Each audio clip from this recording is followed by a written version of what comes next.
ముంబైలో భారీ వర్షాలు, జలమయమైన రహదారులు, వాహనదారుల ఇబ్బందులు. తమిళనాడులో 15 మంది టీవీకే ఎమ్మెల్యేలను ప్రలోభపెట్టే యత్నం. ముగ్గురి అరెస్ట్. మాజీ మంత్రి సెంథిల్ బాలాజీ పాత్రపై అనుమానం. సిఆర్డీఏ రైతు పరిరక్షణ కమిటీ సభ్యులకు ఊరట.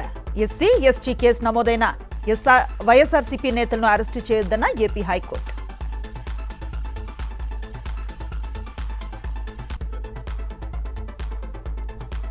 సింహాచలంలో ఘోర అపచారం. గాలిగోపురం వద్ద కేక్ కట్ చేసిన టీడీపీ మహిళా నేత సౌజన్య.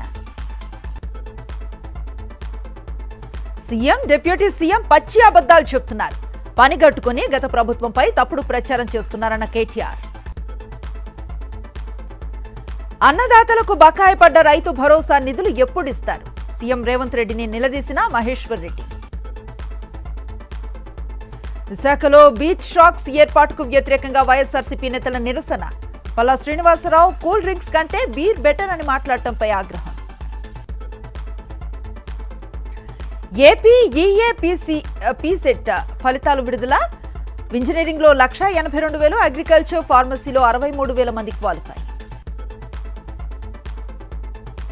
వరంగల్ సిపిగా బాధ్యతలు స్వీకరించిన శ్వేతారెడ్డి. కమిషనరేట్లో ఘన స్వాగతం పలికిన అధికారులు, సిబ్బంది. సూర్యాపేట కలెక్టరేట్ను ముట్టడించిన సిపిఐ నేతలు. రాష్ట్ర ప్రభుత్వం హామీలను వెంటనే అమలు చేయాలని డిమాండ్. కన్నతల్లిని పట్టించుకోకుండా రోడ్డును పడేసిన కొడుకు. న్యాయం చేయాలంటూ నిర్మల్ జిల్లా కలెక్టర్కు ఫిర్యాదు చేసిన తల్లి. హైదరాబాద్ మణికొండలో ఈగల్ టీం సోదాలు.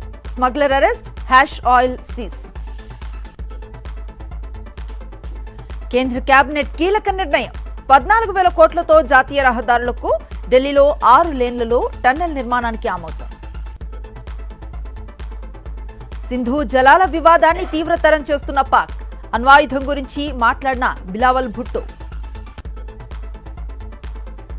సెన్సెక్స్ 440, నిఫ్టీ 140 పాయింట్లకు పైగా ప్రాఫిట్. లాభాల్లో ముగిసిన స్టాక్ మార్కెట్స్.